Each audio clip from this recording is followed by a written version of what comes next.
Hello everyone, this is Direwolf20 and welcome to episode 1 of Direwolf20's Let's Play of Craft to Exile 2.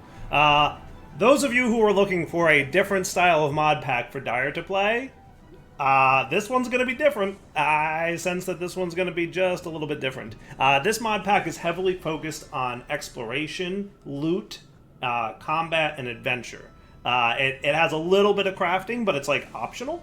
A little bit of automation, and it's like optional, but there's like, you know, most of the mods that I play with are not here. This is basically a mod pack that's designed to play kind of like Path of Exile or like Diablo 2 or 3 style gameplay, where like, you know, there's lots of different loot and lots of different items to get, like more RPG style than automation and crafting style.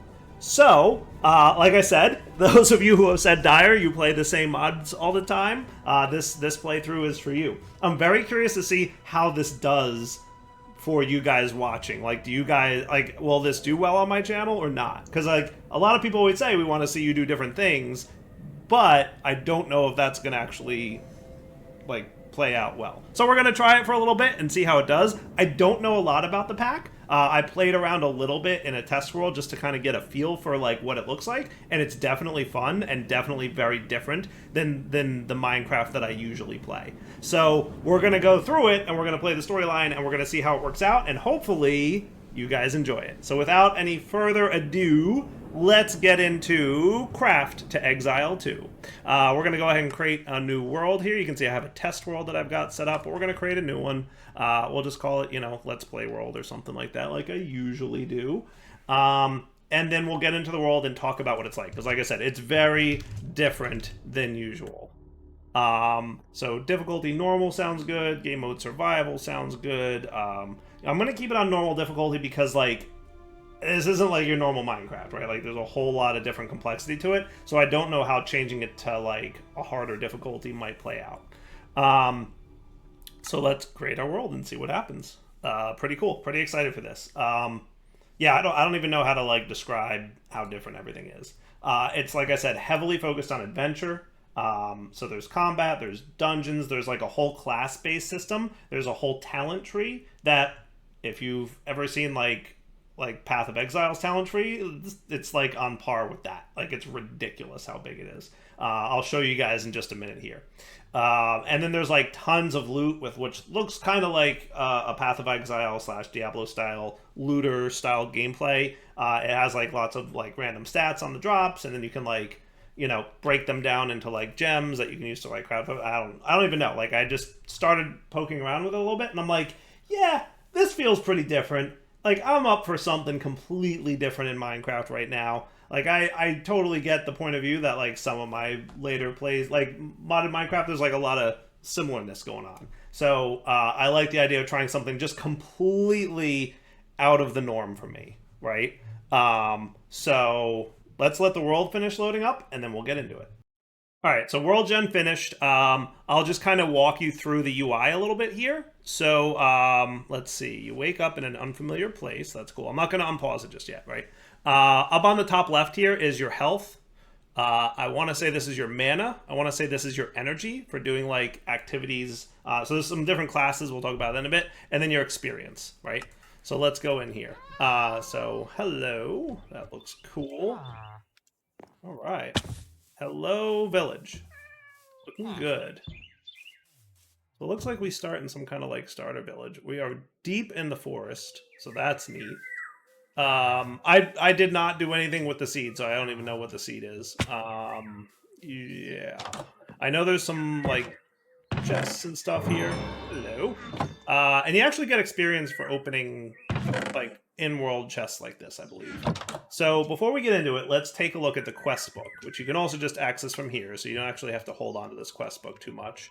But it's FTB quests, like the standard thing. So welcome to Craft to Exile 2, a highly customized mod pack that turns Minecraft into an action RPG. The first chapter of quests, Prologue, is meant to give you an overview of certain systems. I've kind of gone through this in my test world, so I have a gist of how everything works. But I'm going to walk through it with you guys because it is, like I said, very different. Complete each page of the prologue by clicking the check mark, basically how to use. And handily, they give you a nice little backpack that you can go ahead and equip and some food to kind of get started. So that was nice of them. Okay. Money. Can money buy happiness? Good question. Automatically collects any gold coins. Well, in this case, money can be used to buy many useful tools and resources. You will be able to use money to barter for goods with villagers and traders from other mods. Of course, you can also use money to trade with other players if you're on a server. You can earn money from killing mobs or looting chests. You can also sometimes sell goods for money with traders. What I will say is that in the test world I was playing in, it's supposed to automatically... Maybe it has to go into the wallet slot and then it will automatically collect. I didn't try that, but we'll find out. Cool. Neato. I like that. Okay, now on to character stats. Thanks to Mine and Slash, Craft to Exile 2 has a fully customized leveling progression system. Kill mobs to earn experience and receive stat points with each level. You can allocate these points in the main hub by pressing H. In fact, most of the menus will be accessible from this menu wheel. Your player stats can also be increased with other means, such as equipment and talent points, which we'll cover later. And this gives me a stat reset potion, which I assume will go ahead and let me reset my stats. And you'll notice that by doing these couple quests, I'm already level 2. Yay. So you can hit H on your keyboard and you'll see there's like a big waypoint set up, like the Mine and Slash hub, your wallet. I think you have to click to open it. Oh yeah, look at that, sweet. And then your waypoints, your minimap settings, some Jade settings, inventory HUD settings, all kinds of stuff, right? FTB teams, FTB quests, and then the Mine and Slash UI, which we'll talk about in a minute because this is the simplest of the many UIs that we're gonna look at. But holy cow, is it impressive. Just putting it out there. Very, very impressed by this. And I think the G key can also just go right to the Mine and Slash Hub UI, so that's kind of cool too. So from here, party play, well, I'm not playing on the server, so it doesn't really matter, and land owning, which I think also doesn't matter. Now, did that coin go into my inventory? No. But if I drop it on the ground and I pick it up, still no. So I don't know. I don't know what the deal is with the wallet. I suppose it's supposed to like auto collect, but at least I can access my wallet from here, and then also, you know, that works. So I'll just put stuff in manually. So the talent tree, mentioned it's big, wasn't lying. So every time you level up, you get access to unlock a talent in the talent tree. Each level grants you 1 talent point. You will need to choose your starting position and then allocate points into nodes connected to any other nodes you have already gotten. So if we jump into the Mine and Slash Hub and take a look at the talent tree, I wasn't kidding about there being a lot of talents. Now, basically, there are 6 classes, which we'll talk about in a second. And the center of each like section here, there's I want to say this is probably like mage, not sure, axe, spear, bow, and dagger. So let's look at the different like classes and stuff, right? So the rest of UI, hooray! The characters menu lets you save and load different characters. It will save all of your characters' information except for their gear. You can have up to 7 saved characters. The salvaging menu lets you turn on loot, lets you turn bad loot into useful crafting materials upon pickup. So that's like if you've ever played Path of Exile, which I've personally never played, but I'm familiar with the mechanic where like low tier items, you can have it like automatically salvage, so you don't have to like fill up your inventory with junk. That's a thing that you can do in here. And then the classes menu is where you can specialize your character to learn skills.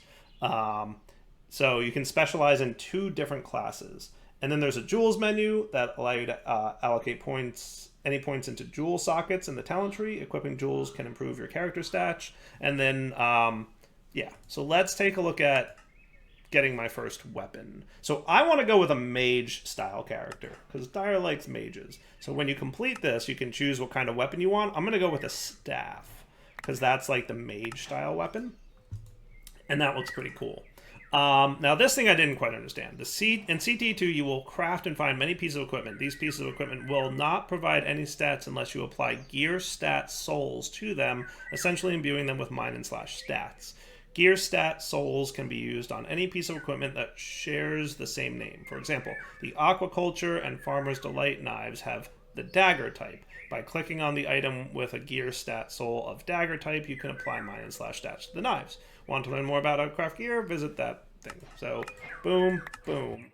So I think what it's telling me is I have this knife. If I take this dagger and click it on there, now it's a Mine and Slash style dagger, and you can see it has all these attributes now, which is kind of cool, right? I think that's kind of cool. Very cool, actually. So let me put this in my inventory. And let me put, assuming I can do, oh, okay. So you can do that, and that's cool, and that looks good. So I've got my staff, right? So now let's look at our quests. Combat. Combat has been overhauled in Craft. Weapons have animations and combos and have different properties depending on the type of weapon you wield. Additionally, you can press Alt to dodge roll. Don't forget about your basic attacks. They are powerful in combat and can be used in conjunction with skills. Just keep in mind that basic attacks consume energy. Now, it gave me a zombie spawn egg because the next quest is going to have me kill a zombie. But let's choose our class first. So I'm going to go into the classes menu, and you can see there's different classes available here. This is the mage class, and this is the one I want to be. You can choose two, though. So, like, there's mage, like elementalist, I think is what it's called. So I want to say this might be fighter, and this is probably elementalist. This might be hunter. Or maybe this is fighter, I'm not sure. And then this is probably warlock. And then this is minstrel. And I want to say this is shaman. So, and this is hunter. See, this is what I'm like. Is there an extra class here, or am I wrong? So 1, 2, 3, 4, 5, 6, 7. Yeah, there's definitely 7 classes. So maybe one was added since this tooltip was written. This might be like some kind of rogue or something. But yeah, the gist is I want to be a mage. So I'm going to get myself the fireball spell, which is cool. Now, you can see I have spell points down here and then passive points. I won't be able to spend any passive points until I get to level 5, and I'm currently level 3 from all the experience I got from completing the initial quests. So I can either make my fireballs more powerful, or I can get myself ice shards. I'm going to choose to get like the first 2 level spells, but then start making fire even better. Because these spells have a cooldown, as you can see. So there's a 2-second cooldown when I cast Fireball. So by having both spells, I'll be able to cast Fireball and then Ice Shard. Now, something I learned from playing around a little bit is in order to equip these spells, we have to go to our Skills tab. And this is basically a list of all the skills that we are currently equipped with. So as we advance, we'll get more and more skills. We can only have 8 equipped at a time. But for now, I've only got 2, so I'm not too worried. So I'm going to equip Fireball over here. And I notice there's a little bit of a delay on that happening sometimes, I think. Yep, there it goes. See? Shows up after a few seconds. And then Ice Shard. So now I should have both of these things equipped. There it is. Cool. And that looks good. So now I'm ready to cast. Now these spells require that you have, and it tells you on the tooltip here, requires mage weapon to use. See that? So some spells require a mage weapon to use, probably most of the elemental ones. That said, some other spells, like this one, requires a mage weapon to use, but there's a summon zombie any weapon can use. So as long as you have any weapon in your hand, you can summon a zombie. So that's kind of cool. I haven't decided what my second class is going to be yet. I'm debating between like the shaman type one or the warlock one, but I'm leaning towards warlock because that sounds kind of cool, like summoning zombies to fight for me. Yeah. So test your new blade and knowledge in combat. Do not summon the creature in your village, as the iron golem may kill your zombie. Also be cautious when summoning in daylight. Consider summoning in a cave. Or, underneath some shady spots. So now I should be able to...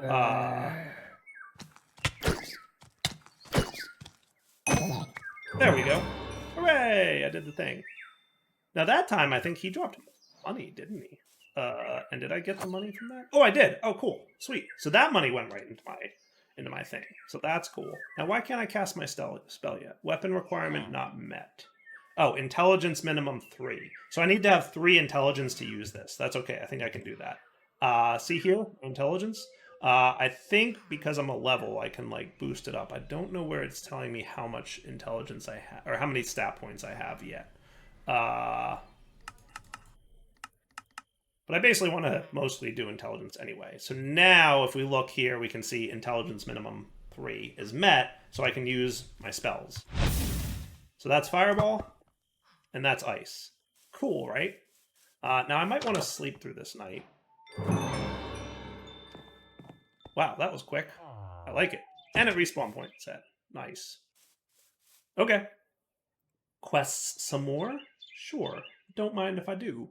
So now we can get into skill support and augment gems. So this is where things get a little bit more complicated, but skills require mana or energy and are used in combat. They can be learned through the classes tab and can be equipped in the square slots in the skills GUI. That's the thing I just did, right? You can modify and enhance skills by either leveling them or linking them to support gems, which go in the circular slots. These can increase the resource cost and power of the linked skill gem. So basically you can get like this kind of gem thing, slot it in those, I'll show you in a minute, and it'll like boost up. So let's do mana regen, energy regen. I want mana regen because I'm a caster class, right? And here's a class reset potion, which I assume I'll save for later in case I ever want to reset my class. Skills have a maximum number of support gems that can be linked. The number of sockets a skill can have is determined by the skill's level, with a max of 5 sockets at 16. To get the first slot, your skill must be at least level 4. The number of slots is also limited by your player level, 1 slot every 10 levels, starting at level 1. In the bottom row, equip augment gems, which use up augment capacity to provide stats. Okay, so let's look at that, because it sounds complicated, but it's easy. So we go into the skills tab here.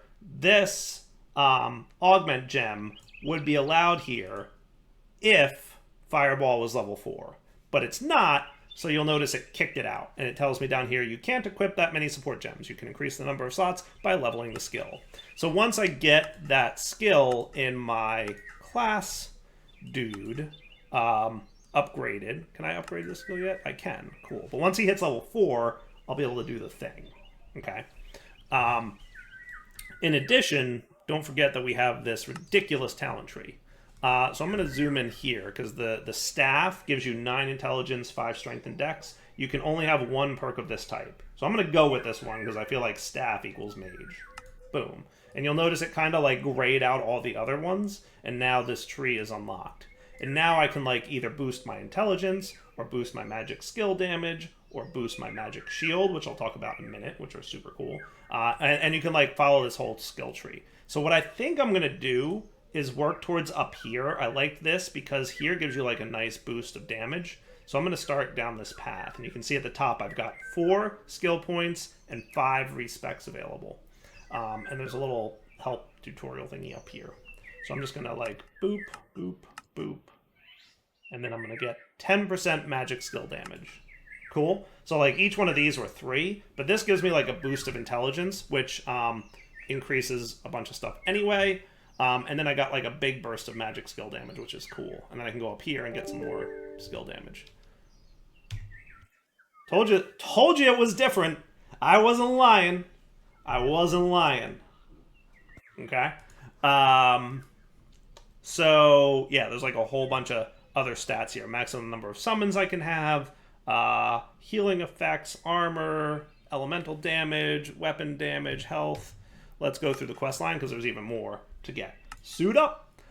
So in Minecraft, health is your life force, and if it hits 0, your character will die. In Craft Exile 2, you don't lose equipment on death, but you will lose a good chunk of your experience. Character defenses can be classified in 3 categories: armor, dodge, and mage shield. So like armor is like your combat stuff. Dodge is leather, and then mage shield is cloth-based armor.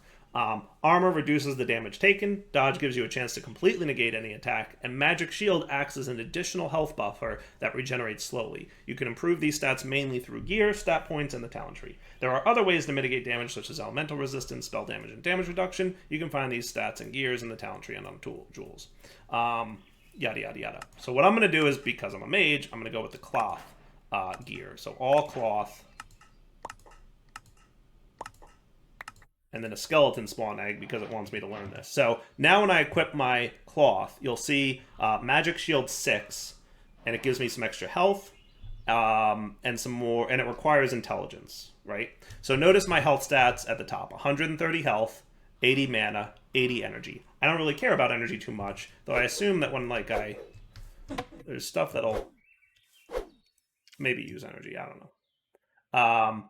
So what I'm going to do is I'm going to equip this, and you'll notice, first off, I got more health, and second off, this is your mage shield, right? So as I equip more and more armor, I'll max out more mana and more mage shield. And the different, oh, you don't belong there, you belong there. Backpack going back. There you go. That's better. So here we get 15 mage shield from our cloth chest. And here's 13 mage shield, and here's 6 mage shield. So basically, you can see it like kind of regenerating up there. So that goes down before your health goes down. Pretty cool stuff, right? Now, blocking. So shields are armor, totems are dodge, and tomes give you more magic shield. They're basically offhand items that increase your defensive stats. You can also roll. Shields drain energy when being held, and if you're facing the correct direction, negate damage taken. So I'm going to, again, because I'm a caster, go with Tome, because that is the mage shield offhand, right? So now if I put this Tome, it'll give me an extra 17 mage shield in my offhand, and you'll see now I've gone up to 68 mage shield. So with this equipped, I've got a pretty healthy amount of shielding that I'll take damage on before I actually take, like, player damage. Okay. Now, for skills, I think I can equip my mana regen augment, +2 mana regen, and you'll notice that I think uses up some of this. Or am I wrong? Is that not the right place for that thing to go? Oh yeah, there we go. And now it's at 75. Sweet. So now I've got a little more mana regen, and if we look at something here, I'm assuming I'll see that somewhere. Professions, armor, healing, maximum summons. I don't know. But yeah, we're getting there. I'm getting the hang of it. You can tell I did a little bit of homework before I started making this video because I wanted you guys to be able to see like all the stuff. Now, gems and runes can be socketed into gear that have available sockets. As the rarity of an item increases, the amount of sockets it can have also increases. You can add sockets through some mine-and-slash currencies. Gems come in multiple tiers. You can combine 3 of them to create the next tier. Once you have socketed into your item, click on the item with the gem in your cursor. It is possible to retrieve the gem using a gem extractor tool. Runes can be added to gear to also provide extra stats. If you slot a specific combination of runes, you can craft a rune word, which enhances the item with a specific set of bonuses. Right-click while holding the rune to see available rune words to craft. Okay, so like here, I could have +1 intelligence if I put this on my armor, or +1 mana on hit if I put it on my staff. Now, does this have a rune slot? It doesn't look like it, so if I click that, no, it doesn't work. Right? But this has a socket, and this has a socket. See it? And this has a socket. And this will give me lightning resistance or energy on hit. So I don't know that I care about that particularly, but I'll take this +1 intelligence and put it on my head. Gem socketed. Now I have +1 intelligence, and if I go look at this, you'll see my intelligence is a little bit higher. Cool, right? And then the Ano rune. So on the weapon, it'll give me lifesteal. On armor, it'll give me health regen. And on jewelry, it'll give me health regen as well. Socket into your gear in a specific combination to craft rune words. Right-click while holding to view rune words. Oh, look at that. Wow, there's a lot of complexity. I have no idea what any of this is.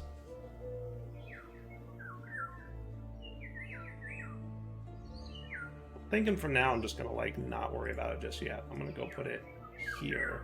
And that went into the socket slot and gives me health regen. Cool? Works for me. Alright, next easy kill, skeleton. So let's test out our combat abilities against a skeleton. You ready?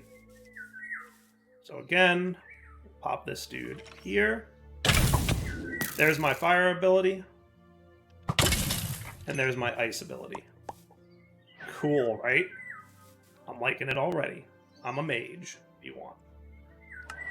Alright, so waystones are in the pack. We know what waystones are. We played with that before. Heart containers. Throughout your travels, you will find spirit orbs, which can be exchanged at goddess statues for heart containers. Sounds very Zelda Breath of the Wildy. Each heart container increases your base health by 2, up to a maximum of 200 health, which is a total of 100 heart canisters. You can also find heart containers from bosses. So I have 140 health. I assume if I right-click on this, I have 142 health. Neat. Okay. That's cool, right? And then if I'm not mistaken, that is the end of the initial chapter. Cool. And now I'm level 5. So at this point, I can bump up my mage fire spell up to level 4. Okay. And since now that gives me a support slot available, and now because I'm also level 5, I can get some mana regen or some skill damage. So I'm going to lean towards skill damage at first, because I feel like doing more damage sounds more fun to me. Okay, boom, more damage happening. Cool. I like it. So now we can look at what this quest chapter is all about. So here's where I'm at. Looks like it's about to get dark. Ooh, goodies. Common stone, pumpkin pie, a book, onions, beetroot. I'll steal this pumpkin pie. That sounds tasty. Hey, did you take my bed? My bed. You got any... I can't imagine there's a villager in this house because you can't get to it without jumping. Hey, look, a rune. Sweet. That's cool.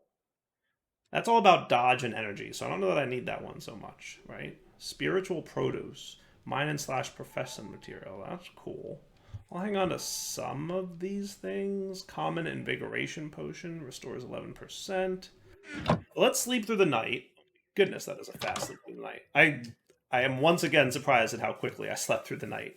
So let's talk about what the pack looks like. Okay, now that I've given you guys the overview of the basics of how the gameplay and character progression works, let's look at the pack. So there are 5 chapters that all seem to have like a story going to them. So there's like the main quests are these, and if you follow this kind of side quest down here, you'll find that rounded corner square are main quests. So that's these guys. Okay. Circles are side quests, so that's like these things around here. Okay. Diamonds are mini bosses, so this is a mini boss quest. Okay. Octagons are shops, and hexagons are achievements. I assume that's that's a hexagon, so that's going to be the achievement. I don't see an octagon in Act 1, but maybe there's one in other acts, right?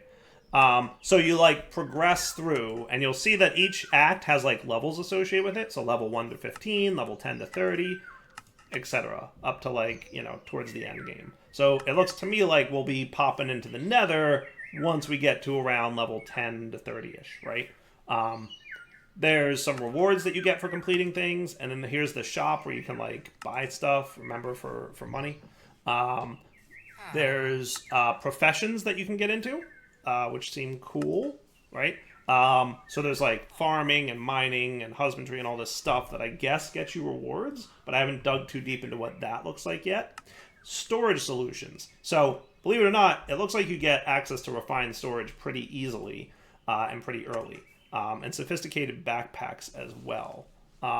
So that's going to be your main storage stuff, but it's more questy and less and more adventure-y and less automation and crafty, right? So that'll give you technology is mostly going to be focused around create, but again, I feel like this is pretty optional.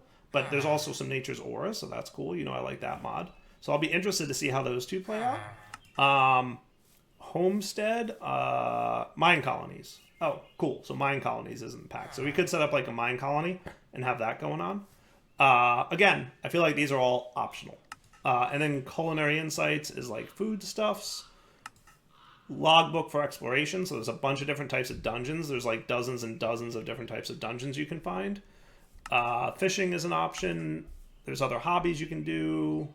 Obtain a sniffer egg. Archaeology. Gateways to eternity. Oh man, defeat 25 gateways? Cool. Die once. Hunting tools. Entity radar. Oh, that's cool.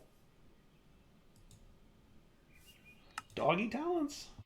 I didn't know this bod was updated. Remember doggy talents? That's from like a million years ago.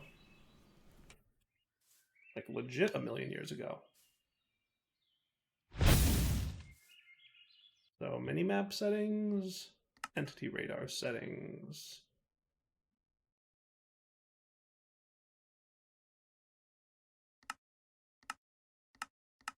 That's cool.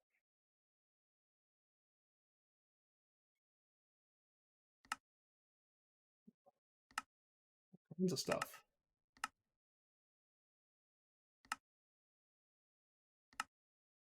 Neat.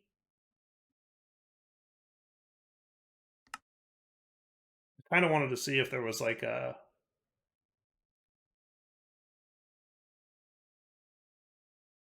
instead of the dot, have like the head or something, but I don't see that unless I'm missing it.